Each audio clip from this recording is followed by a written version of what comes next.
Good evening and welcome to State of Business on Art Television. I'm Tamirun Imsat. Let's have a look at the headlines. Tourism posts of almost 3 billion revenue in during the first 11 months. Why not data is unlocked for AI? Stakeholders discuss at a forum. News in detail. Sri Lanka's tourism industry has demonstrated remarkable performance, ranking in over $2.8 billion in revenue during the first 11 months of 2024. Official sources from the Tourism Ministry said that it has recorded a staggering 56% surge comparing to the same period last year. The performance not only underscores a robust recovery, but also signals the industry's potential as a key driver of the country's economic revival. The central bank on Friday announced tourism earnings in November amounted to $272.9 million, reflecting a 33% year-on-year increase. On a month-on-month basis also, November earnings rose by an impressive 47% from $185.6 million registered in October 2024, reflecting a significant acceleration in revenue generation as the year rose to a close. The tourist arrivals for the month totaled as 184,158, and it showed as a significant increase of 22% whilst recording the highest number of visitors since July 2024. February marked the year's highest monthly earnings at $375.7 million, driven by 218,350 arrivals. Analysts opine these figures underscore the sector's capacity to deliver significant economic returns when properly supported. Officials from the Sri Lanka Tourism Development Authority voiced that this momentum has boosted confidence in the sector's ability to achieve its revised year-end targets of 2 million visitors. They also added that it would also make revenue of $3 billion. With over 1.8 million arrivals year-to-date and $2.8 billion already secured, the industry is optimistic about bridging the gap in December, despite the ambitious goal of attracting over 345,000 visitors in a single month. The sector's recovery follows years of challenges, including Easter Sunday attacks in 2019, the COVID-19 pandemic, and an economic crisis. Despite these multiple challenges year after year since 2019, the tourism industry emerged stronger, driven by organic growth and ongoing efforts to enhance visitor safety and satisfaction. The revival of the industry is particularly significant given the absence of a comprehensive global campaign for the past 16 years. Looking beyond 2024, Sri Lanka's tourism sector has set ambitious goals for the next 5 years, aiming to draw 5 million visitors and generate $8.5 to $10 billion in revenue by 2030. Achieving these targets will require a strategic overhaul of the country's marketing approach, which is already underway. In January 2025, the sector is slated to unveil a unified national brand, shifting away from fragmented promotional efforts seen in the previous administration. This strategy aims to position Sri Lanka as a 365-day destination, delivering higher returns on investment and fostering growth. Industry leaders are also urging the new administration to expedite the implementation of the global promotional campaign, which they believe is critical for sustaining momentum and boosting international awareness of Sri Lanka as a premier tourist destination.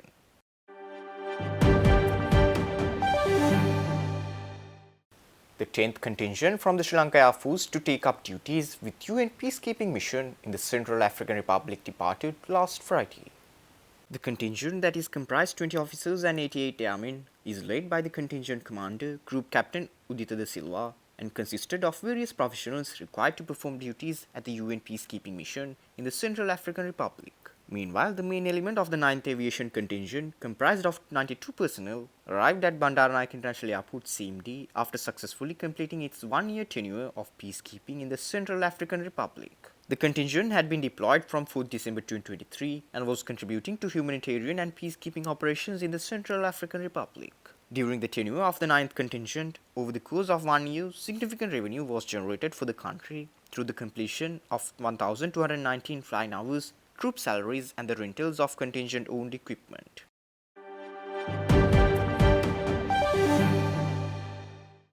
Stay tuned. We will return after this short commercial break.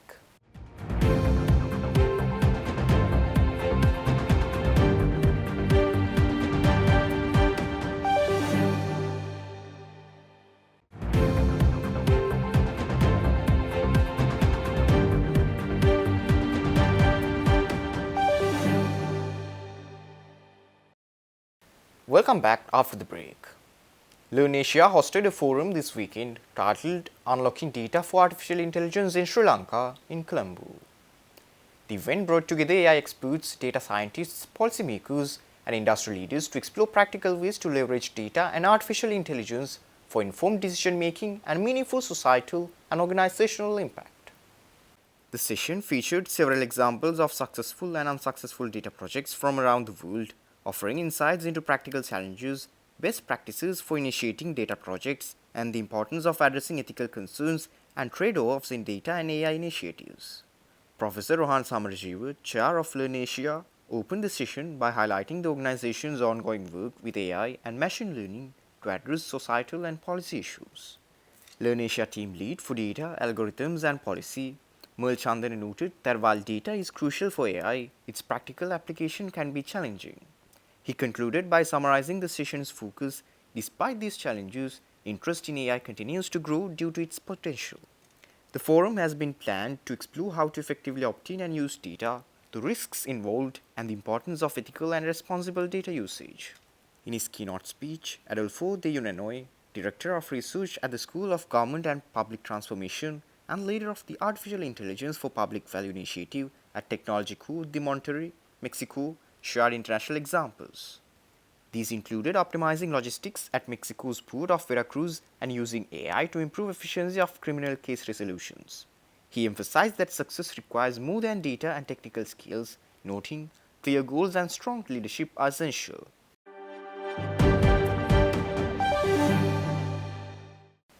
Government of Japan has made several stocks of emergency relief goods to be provided for the victims affected by the recent floods and landslides caused by the heavy rainfall in many parts of the country. Ambassador of Japan Akio Isomata officially handed over emergency relief goods to Secretary to Ministry of Defense Air Vice Marshal Sampath Tuyakonta this weekend. The handover ceremony, which was held at Bandaranaike International Airport, was also attended by Director General of Disaster Management Center of Sri Lanka, Major General Uday Herath, and Chief Representative of Japan International Cooperation Agency Sri Lanka Office, Tetsuya Yamada. The items donated include 230 tents, 1,300 sleeping pads, and 30 rolls of tarpaulin sheets. In his remarks, Ambassador Isomata conveyed his deepest condolences and sympathy to those affected and stressed Japan's unwavering commitment to standing by Sri Lanka and its people when it is most needed. In addition to this latest round of emergency assistance, Japan has distributed urgent life-saving kits to affected women in the northern and eastern provinces through a UNFPA project funded by the Japanese government. JICA also joined hands during this ongoing disaster situation by distributing hygiene goods and essential medicines to the Mannar district in the northern province.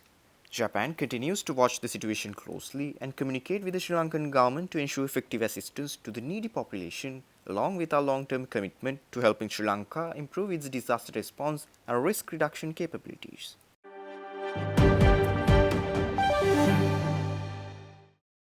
Export Development Board has made a bridge between the women-led businesses, mainly from Jaffna, and buyers from the United Kingdom. This initiative highlighted the export potential of women-led businesses in Sri Lanka, particularly in the northern region. The United Kingdom Sri Lanka Trade Mission, co-organized by the International Trade Centre and the Sri Lanka Export Development Board, successfully concluded its Jaffna program on 4th December 2024. The program, part of the UK government-funded She Trades Commonwealth Plus program, provided a platform for women entrepreneurs in Sri Lanka to connect with UK buyers and explore new trade opportunities. It aimed to empower women-led businesses to diversify their export markets, enhance their competitiveness, and drive sustainable economic growth in the country. The event was conducted by Trade for Development at the Foreign, Commonwealth and Development Office of the UK and the Export Development Board. Both the organizations emphasized the importance of empowering women entrepreneurs and enabling their access to international markets to drive inclusive economic growth in Sri Lanka. During the market information session, participants gained valuable insights into the UK market, including sectoral opportunities, export volumes, and how to leverage the developing country's trading scheme. This session provided women-led businesses with the tools and knowledge to expand their reach in the UK market. The mission also included factory visits to Jaffna-based women-led businesses, where UK buyers were able to explore the capabilities and innovations of local entrepreneurs in sectors like agri-food and apparel. These visits underscored the potential of women entrepreneurs in Jaffna to provide high-quality, sustainable products to international markets. In addition, Business-to-business meetings were organized, giving women-led businesses the chance to engage directly with UK buyers. These meetings created a platform for establishing valuable business connections, discussing potential partnerships, and showcasing the products of Sri Lankan women entrepreneurs.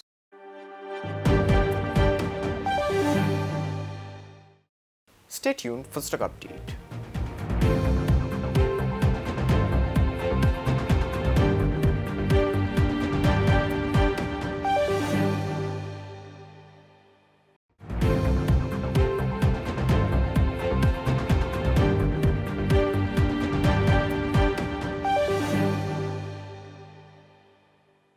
Trading at Colombo Stock Exchange ended on positive notes today.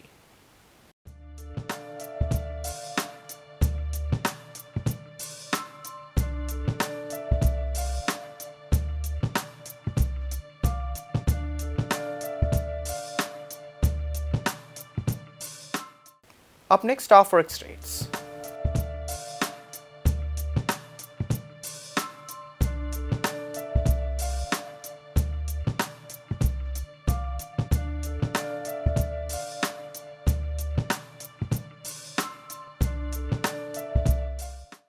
That's all our news for today. For this and more, subscribe to our channel on YouTube and follow us on Facebook.